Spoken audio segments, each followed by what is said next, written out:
எங்கள் இந்த தர்ம யுத்தத்திற்கு அதிகமான தொகுதிகள் ஒதுக்க வேண்டும் என்ற நல்லெண்ணத்தில் அவர்கள் எங்களுடைய பேச்சுவார்த்தையை முழுமையாக கேட்டறிந்தார்கள்.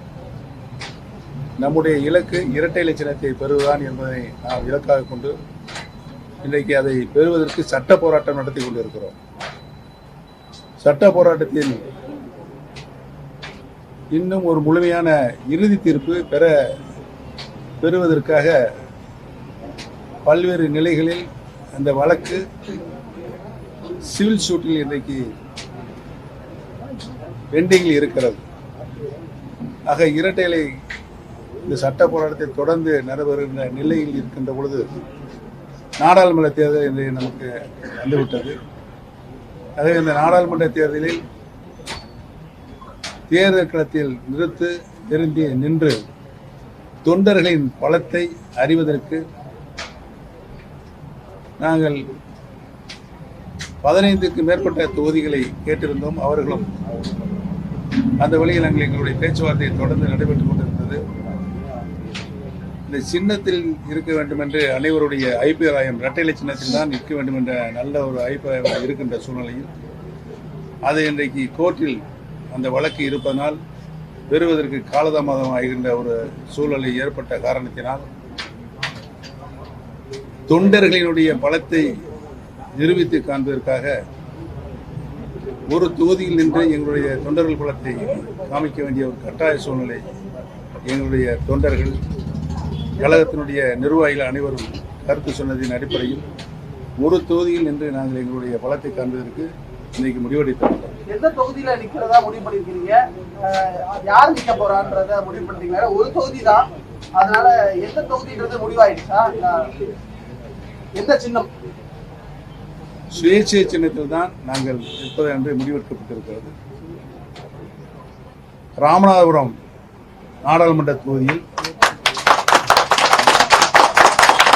நாங்கள் போட்டியிடுவதாக தேசிய ஜனநாயக முன்னணியில் போட்டியிடுவது என்று முடிவெடுத்திருக்கிறோம். அவர் அதிமுகவுக்காக வழக்குகள் தொடர்ந்திருக்கிறதுனால அவர் சுயேட்சை சின்னத்தில் தான் போட்டியிட முடியும். சட்டப்படி அவர் சுயேட்சை சின்னத்தில் தான் போட்டியிட முடியும். மகிழ்ச்சியான செய்தி.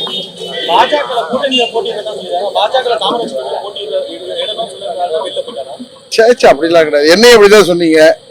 என்ன சொன்ன கேட்டாங்க, உங்களுக்கு நிபந்தனைகள் விதித்தார்களா, உங்களை தாமரை சின்னத்தில் போட்டியிட வேண்டும் என்று நிர்பந்திக்கிறார்களா கேட்டாங்க. எனக்கு நேற்று எங்களை அப்படிலாம் அவங்க யாரும் பாஜக யாரும் நிர்பந்திக்கல. எங்களுக்கு குக்கர் சின்னமும் ஒதுக்கப்பட்டு விட்டது. உங்களுக்கு தெரியும், தேர்தல் ஆணையத்தில் நான் உங்களை அப்ப கேட்டப்ப இதான் சொன்னேன்.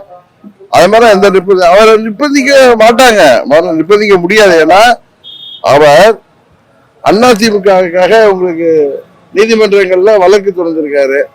வழக்கு தொடர்ந்திருக்கிறப்ப வேற ஒரு கட்சி சின்னத்துல அவர் போட்டிக்கிட்டாருன்னா அந்த வழக்குகள்லாம் வித்ரா பண்ற மாதிரி ஆயிடும். உங்களுக்கு தெரியாது இல்ல. அதனால அவர் போட்டிக்கிட்டா சுயேட்சை சின்னத்துல தான் போட்டியிடணும்.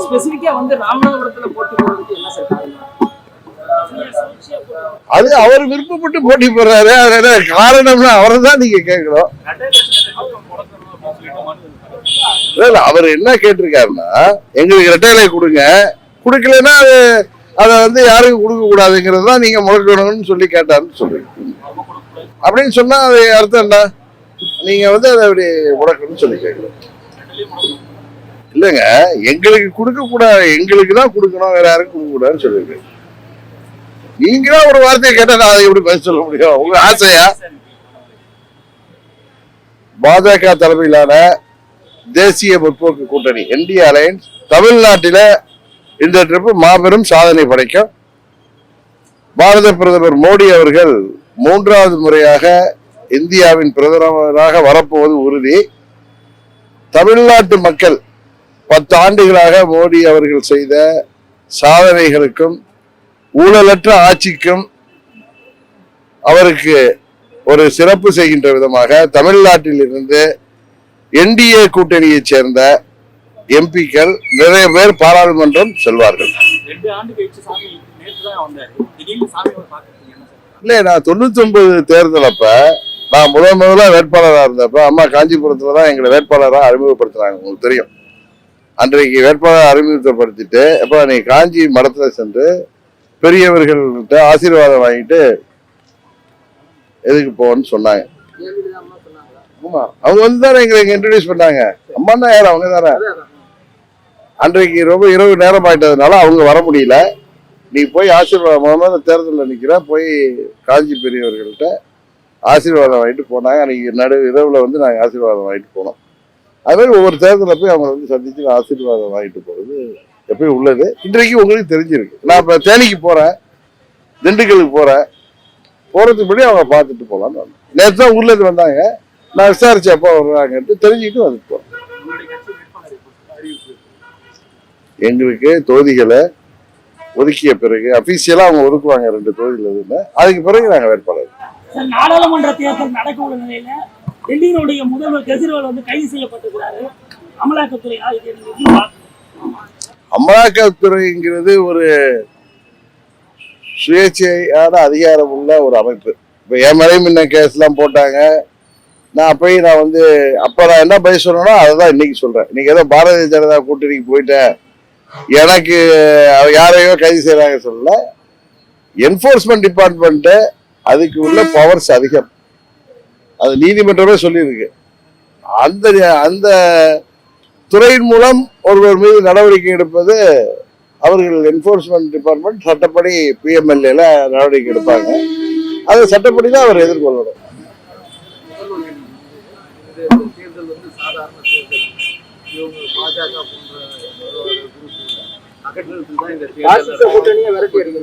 மதவாதம்னா என்னங்க? எந்த மதத்திற்கு மதச்சார்பின்மைனா என்ன அர்த்தம்? எந்த மதத்திற்கும் ஆதரவாகவோ எதிர்ப்பாக இருக்கக்கூடாது. திரு ஸ்டாலின் அவர்கள் சிறுபான்மையினருக்கு ஆதரவாக இருப்பது தவறில்லை. அதே நேரத்தில் இந்து மதத்திற்கு எதிராக இருக்க வேண்டிய அவசியம் இல்லை. குற்றம் இல்ல, அவர் உண்மையை சொல்றாரு அவங்களுக்கு. ஆமா, அவரு தானே இந்துக்களை பழிச்சு பேசுவாரு, திருமண முறைகளை அங்க மந்திரம் ஓதுறத பழிச்சு பேசுவாரு. அப்புறம் வந்து தீபாவளிக்கு வாழ்த்துக்கள் சொல்ல மாட்டாரு. அவரு தீபாவளிக்கு பிறகு வாழ்த்துக்கள் எல்லாம் சொல்ல மாட்டாரு. அதனால அவர் எதுக்கு ஒரு மதத்திற்கு எதிர்ப்பா இருக்காரு? நான் வந்து மத நல்லிணக்கம், மதச்சார்பின்மைன்னா எல்லா மதத்துக்கும் பொதுவாக தானே இருக்கணும். அது இல்லாம ஒரு மதத்தை சாடுவது தவறு தானே. அதனாலதான் சொல்றேன் அவரு சொன்னதை. நான் மதத்தை பத்தி எல்லாம் பேசுறவல்ல. அவர் வந்து ஒரு மதத்திற்கு எதிராக இருக்கிறவர் எப்படி மதச்சார்பின்மைன்னு சொல்றான்னு சொன்னார். இல்ல, நான் வந்து எனது தொகுதி, எனது கூட்டணி தொகுதிகள்ல நான் வந்து பிரச்சாரம் செய்வேன். அதிமுக பிரிஞ்சு இருக்கு, வாய்ப்பு இருக்கு.